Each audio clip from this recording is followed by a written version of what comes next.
Here are 6 wild ways that authors are making hundreds of thousands of dollars in Kickstarter, and in some case, even millions of dollars. Now, what's special about this is we're going to be breaking down real campaigns, the rewards, their different pricing, what they got right, and what they got wrong, all live in this podcast. And it won't just be me today breaking down the Kickstarter campaigns and sharing with you these interesting categories and totally new products and ways of thinking about how to give story experiences and how to share really our worlds with readers. Instead, I have a special guest, and her name is Oriana Leckert. For those who don't know Oriana, she is the head of publishing at Kickstarter. She's probably the most knowledgeable mind about what's happening on Kickstarter and how to succeed on Kickstarter when it comes to different campaigns and different rewards than pretty much anyone on the planet. And today, Oriana shares with us some of her insight from not just seeing these campaigns, but working behind the scenes on these campaigns to help these authors actually publish these campaigns, launch them, and in some cases make close to $1 million off of just one campaign. So I'm so excited to share with you what these amazing creators have done.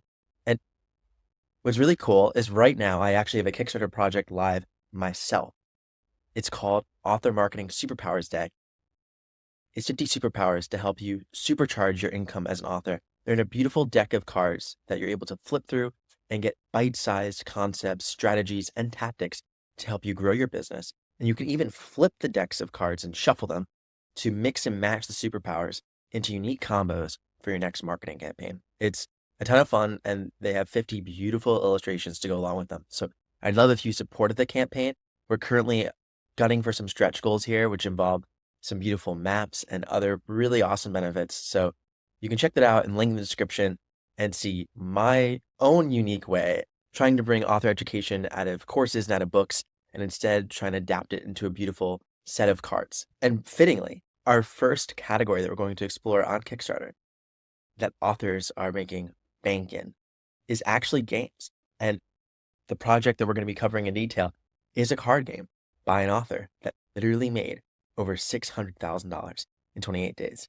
Let's get into it. Oriana, I'm so excited that we have the person of publishing at Kickstarter to talk to us about some really incredible campaigns. Now, this first one, we're starting off with an incredible one from none other than Holly Black, Enemies and Lovers, almost 10,000 backers, nearly $250,000, 650,000 raised from a card game based on her books, while specifically based on the Folk of the Air series. I'm curious from your knowledge and what you saw, what did she get right? How did this campaign get so big? Because I know she has a really big following, but this is a very big outcome. Yeah, I think it's probably a combination of factors. She's a big deal. This project actually came about, I think it was her agent's idea. So there was like a team put together that was like Holly and her agent, and also the folks who actually manufactured the cards were heavily involved. I think this hits on a lot, just like a nexus of things that are incredible on Kickstarter. It captures the sort of like TikTok effect of special editions in the like beautiful cards. I think at some point, maybe 2/3 of the way down the page, there's a little GIF showing the cards shimmering, getting that sort of tactile as you can get in a GIF. Yeah, exactly. Also, the idea of doing a sort of like IP crossover from an author you love, finding some other way to experience her work, I think is a really compelling. And also, I actually just checked before we got on this call. So it's at least it ended in tabletop games. I imagined I counseled them that because this is like bridges multiple worlds, you can move a campaign around category to access different audiences. And in this case, the games audience on Kickstarter is our strongest and most like symbiotic.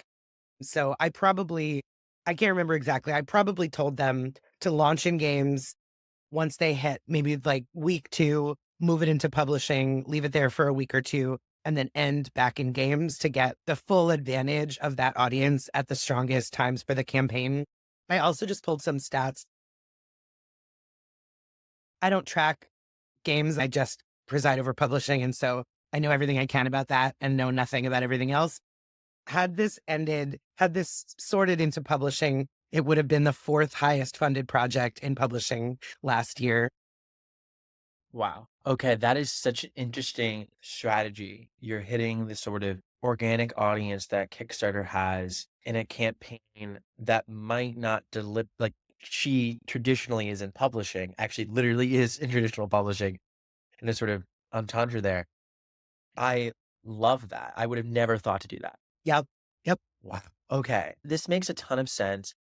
If you look at the backers, it looks like a lot went for not only the regular cards, but also the sprayed edge deck, which is that something that feels like an influence from like sprayed edge? Yeah, 100%. Of course. Everyone is obsessed with sprayed edges right now, no matter what. You could probably do like a sweatshirt with sprayed edges somehow and people would like glom onto it. Incredible. And I know a campaign like this, obviously, Holly has a lot of her own audience. But when thinking about collaborating with other creators on Kickstarter across niches, is that something like you see Kickstarter creators open to, oh yeah, we'll cross promote you even if you're not necessarily quote unquote a creator who's typically in our niche? Or is it something where creators on Kickstarter are gonna have to more stay in our lane? How does that work in terms of That's a good collaborating? question. I'm not super involved really with conversations between authors. If I were Yeah, making recommendations, I would approach an author the same, especially someone you don't know, the same way you'd approach anyone. Here's where I think the crossover is between our audiences, especially if they're not like, we're both doing special editions about lesbian mermaids or whatever. It'd be nice to say, I think this element of your project will resonate with my readers. I think this element of my project would resonate with yours. Here's how I might recommend that we just give someone the grace of don't let them think you're just coming to them to be like, hi, you have a lot of followers. How can I take advantage of that? that's beautiful advice on collaborating on Kickstarter, just in general. And before we move on to our next campaign, which is from an author that I think a lot of folks listening will be familiar with, but it's recent, going on right now. Before we get there, what would be some of your insights around? I don't want to say adapting, but in a sense, bringing something that's publishing IP, a book, into the category of like games or cards. I'm sure you've seen it go right. This obviously went really right. I'm sure you've seen it go wrong. So when do you think it's a good idea? Yeah, 100%. I think so. The games community to me is like a bit scary. They're like ravenous for projects, but they're also, I'm making sweeping generalizations, but as a group, I think highly suspicious of outsiders attempting to capitalize without earning an authentic place in that community. So when I've seen this go wrong is someone who does not know how to make or play games, just like swooping in to be like, hey, games people, I hear there are a lot of you, give me money. I think it's really important to back games campaigns, to follow games campaigns, to work with if not a games designer, game players, game reviewers, be an authentic and real part of the community because I think folks can smell someone who's just trying to take advantage in an inauthentic way. Starter is all about community, like in every possible way. And so, like, really understand that and know that's the same advice I would give someone who's funding a book for the first time. Back campaigns, follow creators. Don't just drop in and be like, where's my magical internet money? Let's have that. That's so great. It's Kickstarter is about the long game as well. Each launch kind of building on your next one. So it's Totally. definitely not the first launch gonna it could blow it out of the water, but it's your 10th one will certainly be bigger than your first if you do it right. Another thing I would think about is like, again, not to just be opportunistic about it. Think about what in the gaming space actually makes sense for you. Another example, way before my time, Patrick Rothfuss in one of his big series, there is a game in the books.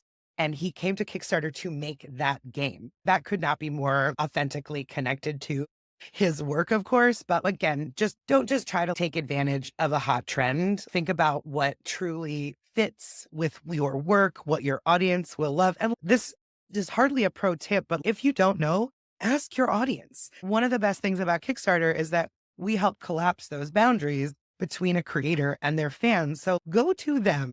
Would you rather see a card game or an RPG or a video game, even if you know that your resources would like never allow you to make something as high production value as a video game, if you find out there's a huge appetite for it, that's going to tell you something about your audience and it can help you think about what else you might do or like what other kind of thing you could come up with that would scratch that itch for people Or you can start making a 10-year plan to generate zillions of dollars so you can produce a video game. I don't know. But yeah, talk to the people who are going to ultimately be supporting you. Let them help you shape your ideas. Yeah, no, readers first always, and I love that. Like, open as a conversation. You don't need to generate all the ideas as, Totally. some creative in the dark.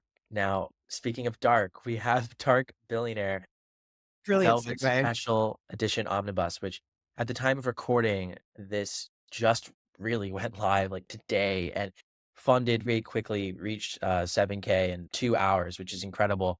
It's from Lee Savino. She's the creator of the campaign. She co-authored these books and has done an amazing job with the story, with the design of this campaign. It's very interesting. And if you're watching the YouTube version, you can actually see us screen sharing, but all the links to every campaign we mention will also be mentioned in the episode description. So you can go check it out yourself. This campaign you actually can still back if you'd like, if you're listening in the near future. But I want to ask you, Ariana, because you let me know ahead of the podcast that this campaign is special because not only is it special edition campaign for a special edition story, which is it's a category unto itself on Kickstarter, but it also is executing it in a very specific way. So I'd love for you to share some of the behind the scenes of this. Yeah, totally. The first thing that I'll say, and then I'll get into your second question, is that Lee did an excellent job with her pre-launch page. Mm, Depending on your level of familiarity with Kickstarter, pre-launch pages, we launched, I think, like a year and a half ago. So relatively new in the lifetime of Kickstarter. But a pre-launch page is a cover page that sits at the same URL where your campaign will ultimately live. And it's designed to collect followers. So people can have a pre-launch page up for a couple of days, a couple of weeks. I've seen them stay up for over a year in a very one specific case. I don't think I'd recommend that long, but we see a really high conversion, like 30 to 40% from pre-launch followers to project backers. And they tend to do it right away, day one. And mm. this is great. That helps you have a really strong start to your campaign, which is excellent for morale, excellent for messaging, excellent for your overall chances of success.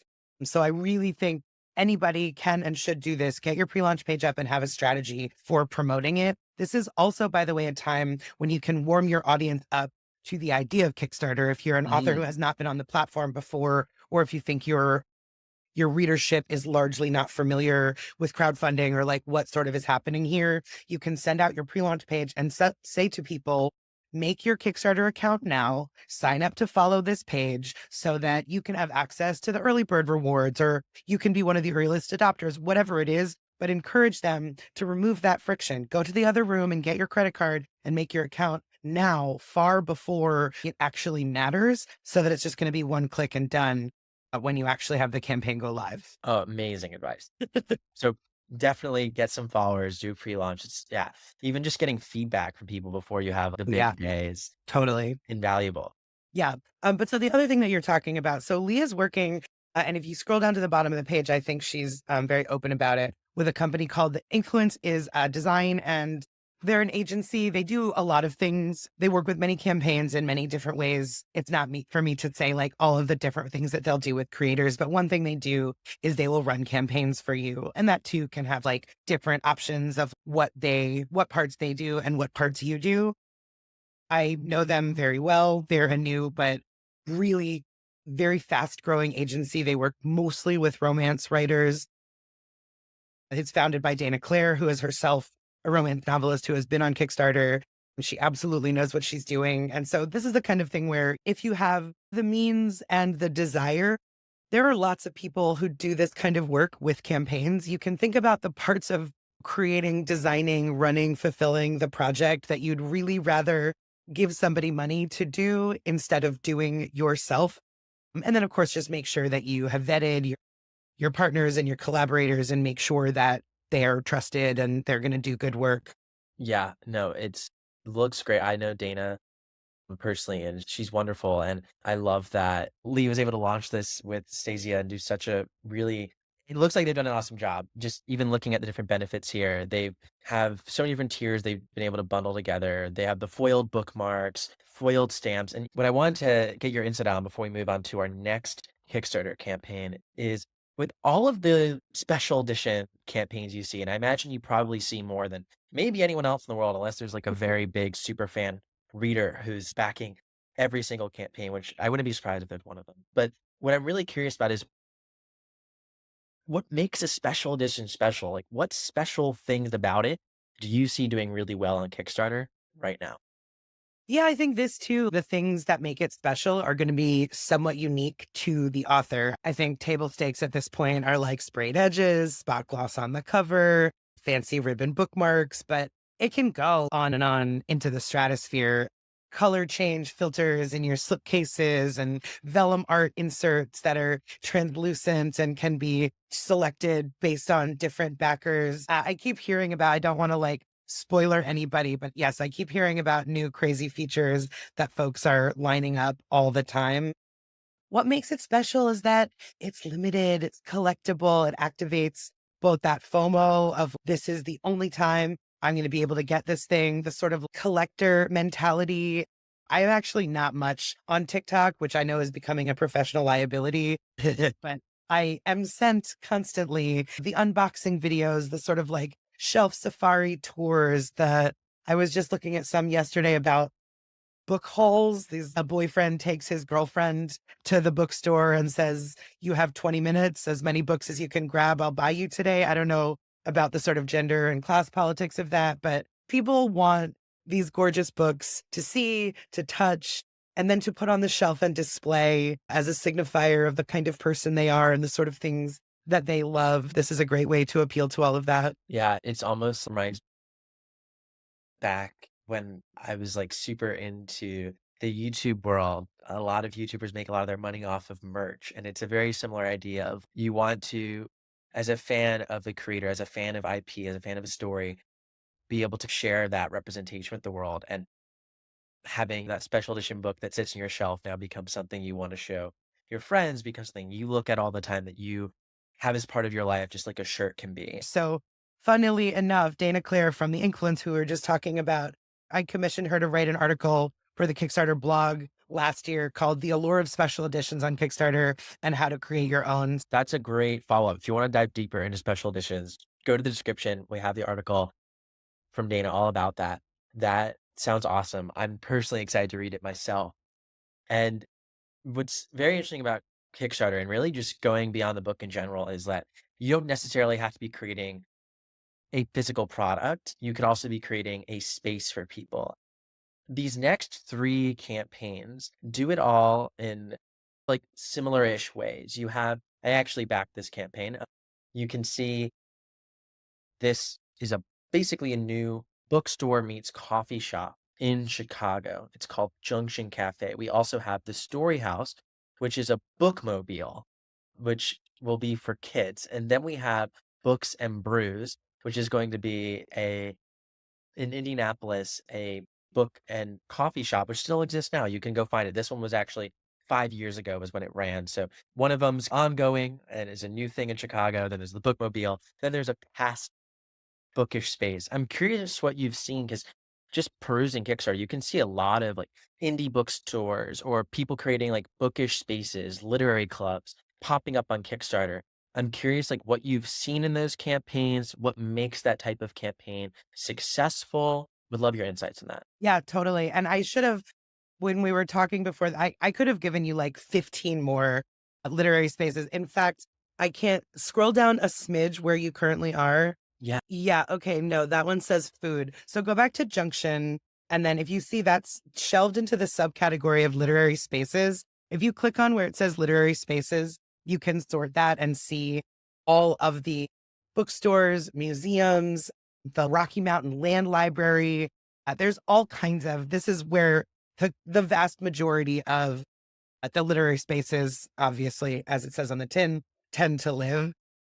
So I'll tell you a cute little anecdote about Junction Cafe. The reason, and this is like a little insight into my professional life, this campaign came about because our social media manager lives in Chicago and she saw probably on Instagram that, so semicolon, it's not a new bookstore.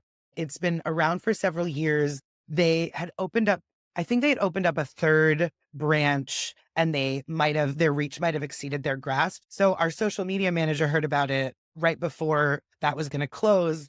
And she reached out and said, "Do you want to talk to us about running a Kickstarter campaign? Because We think that this could be something that might help in this moment. So we had a call with them literally on a Monday. And by that Friday, they had a draft and launched the following week. I even said to them, "Do you want to take a little more time?" And she was like, "Nope, we're ready. We're doing it. My staff is on board. We can't wait. We're so excited for this." So I think the idea had been brewing. We just were like, "Hello, is this something that we might help with?" Some things about running a Spaces campaign. The first particular challenge is that getting people, compelling backers who are not in Chicago, who are not likely to be able to walk into said space. I too am a backer of this campaign, and I think neither you nor I live in Chicago. So clearly these folks did a good job. Sometimes that is just means having a really compelling story, which I think Junction does. And I don't mind giving them money, even though I will never get to physically, maybe not never, but unlikely to walk right in. But a way to get beyond that is to think about what can you make that you can send to everybody. Maybe people don't want to wear a t-shirt of a bookstore they haven't gone to, but can you do customized book recommendations or even get your staff together and everybody shares, you make a nice PDF of everybody's favorite book or some kind of virtual tour of the space. Things like that. Think about what might be cool for someone else. You can also line up some buy one, give one, or just give one, buy a book for somebody in the neighborhood. So you'll never go to the bookstore and you'll never read that book, but you'll know that by doing that, you're both supporting the bookstore and its readership.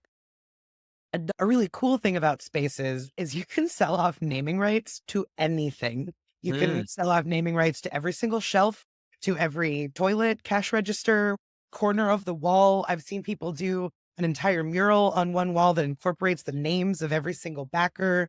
There's a lot of stuff that you can do in that space that you can't do with a stack of books. So that can also be a really fun way to think about a campaign like this. Oh, yeah. No, 100%. And also, though, you can apply it digitally to books. I know so many people listening might not fall into the camp where they're going to be running a Spaces campaign anytime soon.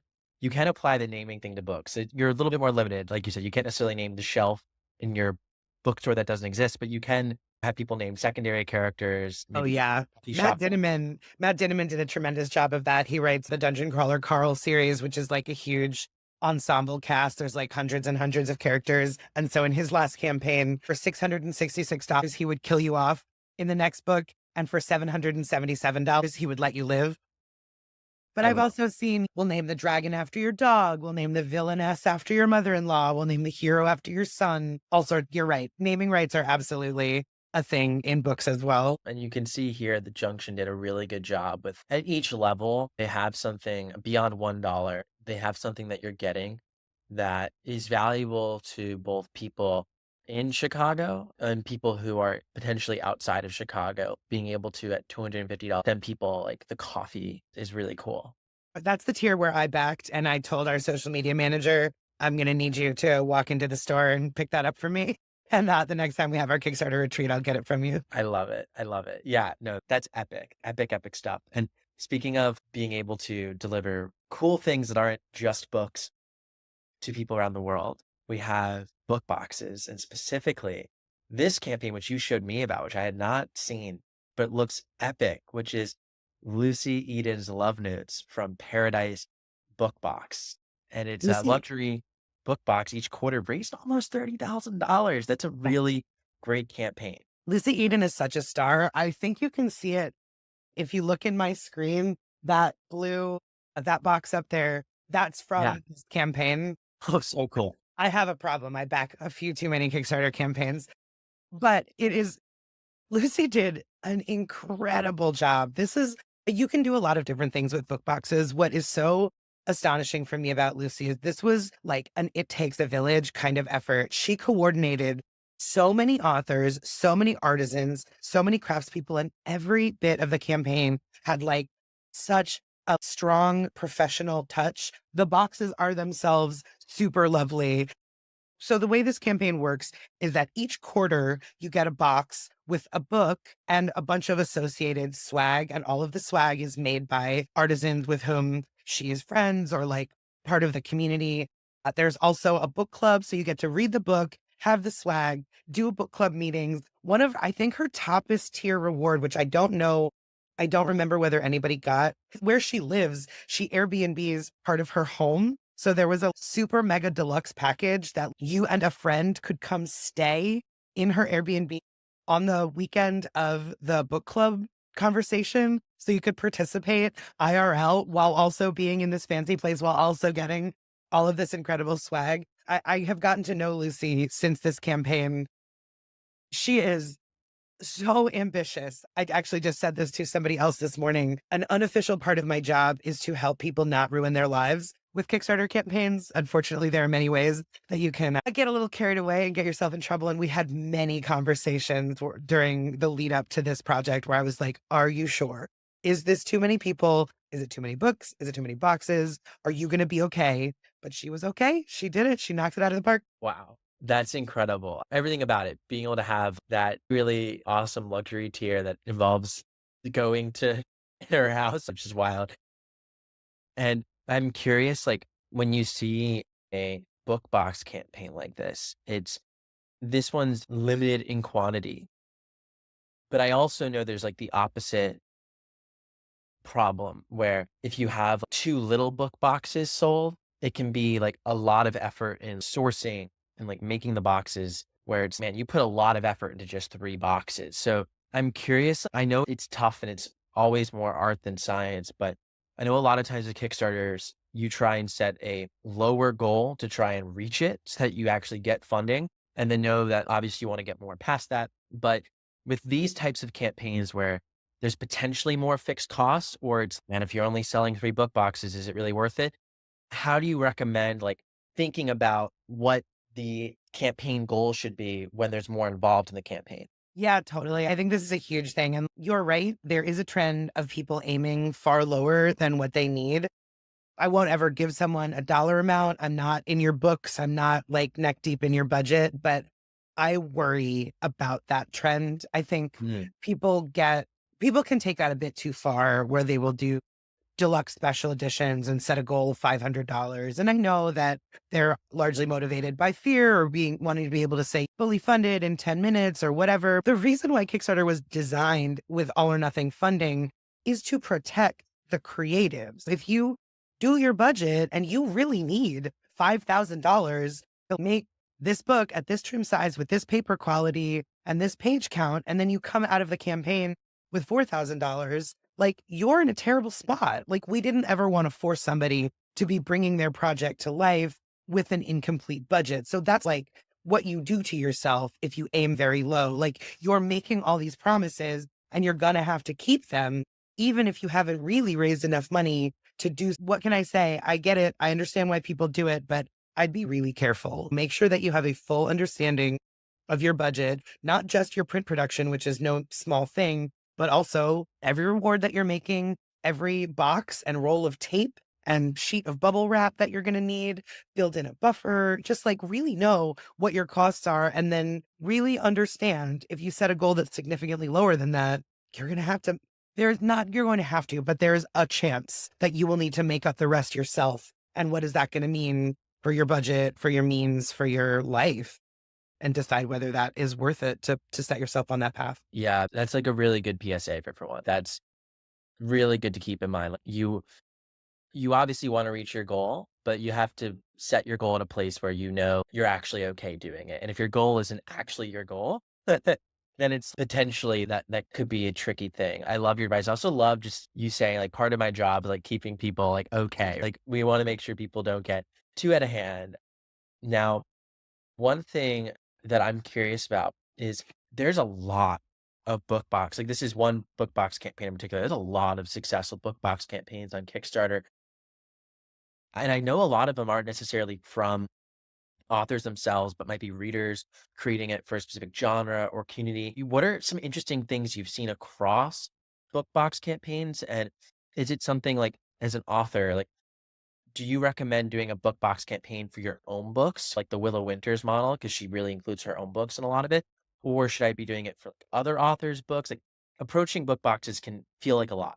Yeah, I think it is a lot, and there's pros and cons to each of those endeavors. The idea, if you're doing it with multiple authors, that is a somewhat different way of doing an anthology project. And the big benefit Mm, there is that you're bringing many audiences together. This is nice as a writer, just to, if you like my books, you'll also like these books, which I think are great, but also for the success of your campaign, everybody's working together, rising tide, all the boats. Of course, authors, though I love them, can be skittish and somewhat flaky creatures. So, in order to really succeed with a campaign like that, you're going to need like a chief cat herder who's making sure that all of those audiences are being brought to bear, that everybody is doing their promotion as they said they would and getting their stories in on time and participating in like each stage of the project. So, if you are deciding whether this is a campaign that you want to run, decide whether you want to be that chief cat herder or if there's somebody else you can tap for that job.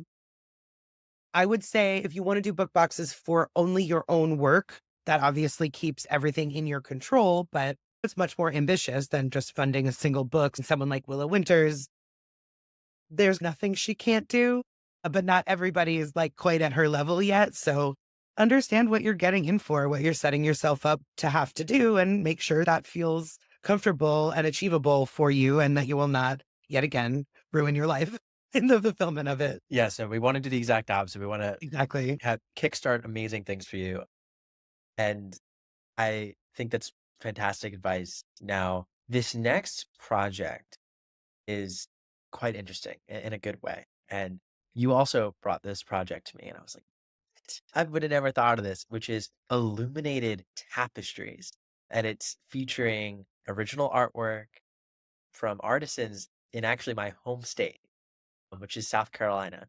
Cool. And yeah, I was like, "This is so cool." Now I'm like invested in this. So cool. And they raised nearly $90,000, just over $89,000, which is a quite a large campaign, at least in my eyes. I don't know how. What do you think of an $89,000 campaign? Meaning, like, do you see those often, or that's a great campaign? Well, that's a good question. I actually have this same stats report that I pulled up to answer a different question earlier. I can tell you, where is it? The average raise last year, the average raise for a project last year was 16 and a half in publishing, specifically in publishing in the calendar year 2024. So the average was 16K. Beehive, I happen to know they have done, I think, 25 campaigns. They're a publisher out of Philly. They do incredibly gorgeous, really high effort deluxe book objects. They did illuminated editions, multiple campaigns of those before they did the illuminated tapestries. And by the way, they did two different illuminated tapestry campaigns. And by the way, these tapestries are not cheap. And yes, I have one, that one where you are right now. Yes, I could not help but back that. It's on the couch. I use it every night.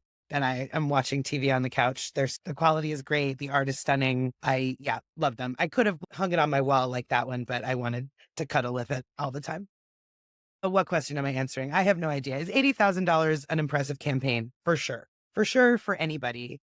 I will also let you know that Beehive has one of the highest ever funded publishing projects, which was their Botanica Tarot deck that they did in early COVID days that earned, I think, well over $1 million, if I recall correctly.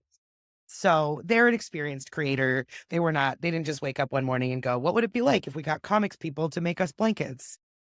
Yeah. So I don't know if that's a good answer. No, it's a great answer. I'm now gonna show everyone their other campaigns, and their entire profile will be linked below because I think there's a lot of things they've They do done, incredible work. incredible work, and that's really interesting to just garner And so you inspiration. can see just as you're scrolling, these are the illuminated editions, which I also have some of. They're oversized in slipcases. The slipcases have keyhole cutouts so you can see the books below. That's the like huge Botanica. They do Lab, which is an art newsletter or newspaper. They have, I think, oh yeah, you went past they had an interactive Dracula to the right of that, where like the whole thing came deconstructed in a briefcase and you had to go on it. They're incredible, wonderful, splendid people. I suggest everyone. My god, that's amazing, the interactive story. It's a Dracula story told through letters, clues, maps, phonograph records, which what is phonograph records? Is that like audio, or am I missing something? I think it is. This campaign, was it before I was at Kickstarter? It was a while ago. I will not tell you that I am intimately involved in it. No, that's okay. Raised literally 200,000. But what's interesting is you mentioned the goal. There's a lot going on in these projects. Their goal was 140,000, which I guess means to me that they probably needed that to make it happen, or at least around that. I don't know the details of the project, but really, wow, making a book something that is an interactive multimedia experience. And what's cool about this project is, although like I adore the tapestry, I adore the limited editions, they're so cool. I think a lot of, at least me, my first thing is I can't do that. Not to have a limiting belief, but I am not the best artist. I'm certainly more of a writer. With these other types of products that done, it's you don't necessarily even need to be like you can involve other types of ways of getting creative that don't necessarily require being like a, you know. Producing knitted blankets. Yeah. Right, right, like, but I also am curious about that too. I'm looking at the scope that's going on here, and they work with seem like artists out of South Carolina, they're based in Philadelphia. That's amazing, it looks like they're just collaborating with great people. What have you seen with people collaborating, like a writer collaborating with artists? Have you seen that, and how do you usually recommend going about that on Kickstarter? Yeah, it comes back to community. Another lovely example of this, Penny Reed, who I probably people know, one of the biggest romance Yeah. authors that we've had on the platform. I think she's done this at least twice, maybe three times. I think she's very close friend. She's in Seattle. She's very close friends with someone who runs a yarn store out there. And her books are like, there's a big knitting element. They're called Knitting in the City, is one of her series. And those folks made a custom color of yarn that was only available through her campaign. So think about who you know. Like you've got friends, you've got somebody who knits scarves or makes beautiful headwear or makes candles or whatever it is. Think about how that can be related to the work that you do. And if you don't, ask your readers, go out into your community and like physically find things that make sense, that seem thematically aligned with what you're doing and see what sorts of arrangements you can strike up with people who make stuff. Love it. Amazing, amazing advice, and I didn't even know how deep the rabbit hole with Beehive Books went, but so glad that I know. Everyone should follow them, back whatever they do. It's like I never know what they're going to do next, but it is always just like an unbelievable delight. Yeah, no, they're definitely a follow.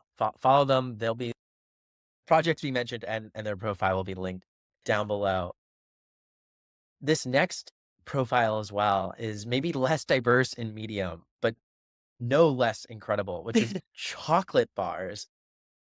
Describe this one to me because I was blown away when you shared this to me. Yeah, they're literary inspired chocolate bars. I say whenever anybody asks what happens in publishing at Kickstarter, I say some version of books in every genre you can think of, and also bookstores and podcasts and literary museum exhibits and literary inspired chocolate bars, if you can believe it. And you should believe it because Open Book Chocolates, they've done 6 campaigns. Each, I think most of the campaigns have been between 1 and 3 new flavors. I don't think I would have to open them. I can't recite off the top of my head what goes in each one. So Count of Monte Cristo, what is this? Has mushrooms and peach. One of them, I think 1001 Nights has some kind of Japanese Himalayan sea salt. They are all inspired by the works they represent. Look at that design. They are not inexpensive, but yes, I have backed those every time. Can confirm they are delicious. I think it's a important thing to highlight too. Not inexpensive is true, but if you want the most accessible chocolate, might as well just buy Hershey's. Or I guess Feastables is even more expensive than Hershey's, but Mr. Beast makes those. But whatever you're buying chocolate wise, there's the brands that everyone knows that's, yeah, if you're just going to make an average chocolate bar. But I think the beauty of Kickstarter, but then also what we're all trying to create just with our stories is something special. So if you're going to create something special and actually embody it, I think you deserve to get a premium. I'm looking at their prices here, $66 is for 6 chocolate bars of any of the flavors. That's not cheap, but at the same time, you buy a chocolate bar in a store and it's gonna be 4 or 5 easy, and that's cheap chocolate. So to say premium chocolate's $11, ice cream's 8 or 9, just one ice And you're cream. also, of course, there's no ethical consumption under capitalism. You're supporting not just a higher quality product, but a small batch maker, an Yeah. artisan who's Like this, it puts more good into the world than obviously just like buying the cheapest version of whatever. And yeah, you're not coming to Kickstarter for the cheap thing. You want to support a great product, a great person, a great business idea, a really cool creative thing that like you can have that no one else can. And in fact, not no one else can have these. These are available in some stores. I don't know all the Really stores, but I cool. know I had an event last year at the Ripped Bodice Romance Bookstore in Brooklyn, and they're for So sale cool. there. That's another great literary space. That was funded on Kickstarter. Oh, no way. I didn't know Yeah. that. Yeah, well, the first one, the Incredible. one in LA, Yeah. they were the first romance bookstore. Now I see, like, once a month, I see a romance bookstore campaign on the site. It is so thrilling. It is that's like a whole category of like literary spaces that is becoming its own industry. Like even Charleston, which is where I am right now, it's a relatively small city, Charleston, South Carolina, has its own romance bookstore I love called it. Sweeter Than Fiction, which Heck yeah. yeah, it's great. Great space. So the fact that romance bookstores are able to make it outside of like really big cities just shows that there's so much demand for literary spaces, but even goes beyond that to like all of these other fantastic experiences and products we're talking about. So now I feel like we probably exploded people's minds, not only with ideas, but also a lot of advice. You shared some incredible insights. If I'm listening to this and I'm walking away, hopefully inspired, how do I take that inspiration into action? What's your 1 to maybe 3 steps that you would take after listening to this to actually go beyond the book and start to get your Kickstarter ready? Golly, figure out what your idea is, clarify that for yourself. Talk to all the collaborators that you might work with, talk to the people in your community, talk to your supporters. Is this something we like? Is this something that people are going to be excited about? Can we really do it? I guess that's step one, clarify your concept. Step two is do as thorough of a budget as you are absolutely able to do. Do not skimp on that step. Don't skip it. Don't just guess the weight of the thing, the like where you're going to produce it, and think through what if our goal is to make 100 of this thing? What if it accidentally hits and we need to make 1,000? What does that mean for our manufacturing? Yeah. What if we need to make 10,000? Plan out, do contingency planning for things going badly and for things going really well. And then also think through what are all the steps that are going to get us there? What is the audience? How are we reaching them? What are all of the ways in which this is going to get brought to life? Who are the collaborators? What's our time frame? Put together as plan as thoroughly as you are able, given your personal capacity to do. And that's going to make everything easier once you go. And then see what's on the site already and out in the world. See what other people are doing. Emulate all of the tactics that seem to be working. We're all in this together. So figure out what hits and see how you can adapt that to the thing that you want to do. So good. So good. I love like what you want to do. That those last words are really key. I don't think the takeaway should be from this, oh my God, like they did chocolate bars and it's working. Like I need to make chocolate bars. No, certainly. You can if you want to, but it's more so about finding your passion and integrating into Kickstarter in an exciting way. I love this, Oriana. This is amazing. I know that most folks know if they want to start a Kickstarter or support other Kickstarters and check the platform out, go to Kickstarter.com. But maybe not a lot of folks know about the thing you're doing with Author Nation that's totally free that people can do to actually kickstart their Kickstarter journey. So I don't know Totally. if you want to share a little bit about that because I think that's a really fun resource you're doing. Yeah, totally. I'm happy to talk about it. We're still formulating it, but the idea is that anybody who's running a campaign this year and who will be at Author Nation can be part of this cohort. So we're going to have quarterly or bi-monthly sessions where everybody can get together, ask me anything, talk to each other, work out how to collaborate and how to lift each other up.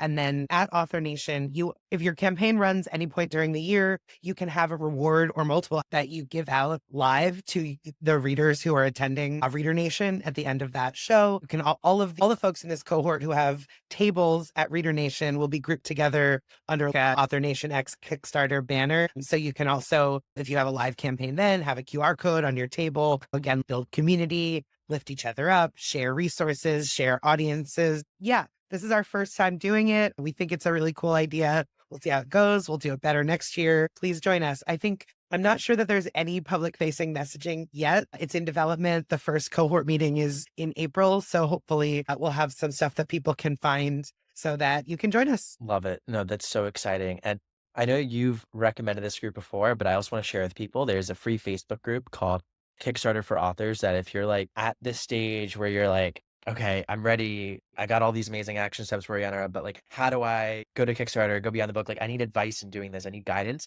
The community, Kickstarter for Authors is great. It's totally free. Anthea Sharp and a group of amazing admins run it. Highly recommend that group. I think I've been in it for like 2 years now, mostly just snooping, but I learn a lot and I you agree. should I join cannot it. recommend it highly enough. This is not an official Kickstarter group. This is just like a spontaneous gathering of authors. There are more than 7,000 Wild. people in that group. Anthea and Thorn run such a tight ship. I don't, I had like fully divested from Facebook. I do not enjoy giving my time or attention to most of these platforms anymore, but I am Yeah. stunned by what it is just all day long, authors talking to each other and saying, where are you sourcing your sprayed edges? How are you accounting for shipping rate changes? Like all the technical questions. There are tremendous resources. It is incredible. I really think everyone should join that group. I love it. This was such an amazing conversation. Thank you so much for your time because I feel like I can bring on anyone else and we could riff and have a great time. But to get some of the behind the scenes insight from you is just invaluable. And really, Michael, thank you so much because I do these talks all the time.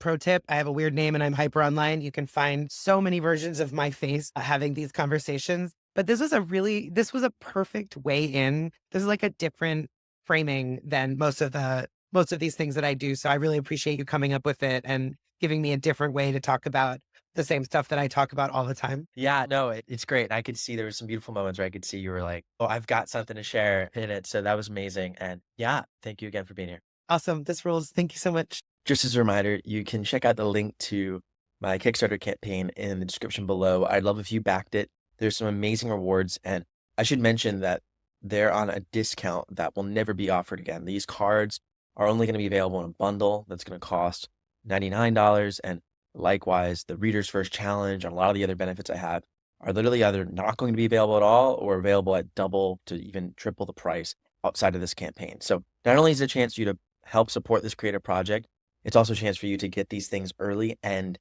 at a discount. Likewise, I also have the free ebook and audiobook available. So it should be linked on the Kickstarter campaign page. If it's not yet, I'm working my best to get the various pages up, but there's also a free ebook and audiobook of Author Marketing Superpowers available for everyone. The Kickstarter campaign is to help back physical decks because I'm working with a factory that requires 1,000 minimum order quantity. They're going to do it beautiful. I trust them. I have a few author friends who've worked with them before, but to be able to really afford 1,000 minimum order quantity campaign, that's exactly why I'm running this Kickstarter. So I guess the good news is that there'll be cards for authors for a while to come, and you backing this campaign not only supports right now you getting cards, but also makes this project possible by funding the illustrators and funding the print run of all of these cards. So I'd love if you supported it. Check it out in the link description. It'll be a lot of fun. It'll really help you, whether you're just getting started marketing or you've been marketing books for the last 10 years and making 6 figures a year. There's going to be insights in there that really help you. Now, this was an amazing episode. I want to thank Oriana for coming on. She's a legend. She comes on to so many podcasts, and I'm very grateful to have her time because I know she has a ton on her plate, and everything the Kickstarter team's doing is really, really great. I don't normally necessarily endorse a platform, but I think Kickstarter is creating a great community for authors and has really done a great job at opening up a whole new world of possibilities for creators. So I love that. And I'm really grateful for her sharing some really awesome behind the scenes insights with us. Now, if you want more episodes like this from Beyond the Books, if you want more episodes like this from Beyond the Book, all about how you can turn your stories into an empire, put your readers first, and grow as an author, then I'd love if you, one, subscribe to this podcast. You can also review and rate it on Apple Podcasts or Spotify. That helps out a ton. So if you're able to do that, that would be amazing. And I'd also love if you sent me at hello@authorsidekick.com any of your episode ideas. I have a few really exciting interviews lined up and episodes coming, but I'm always in search of great new ideas. I'm always in search of learning what your problems are so I can hopefully go beyond the book together and share with you some valuable insights. With all that said, thank you so much for listening. I'll see you again next week. But in the meantime, don't forget, together we are boundless.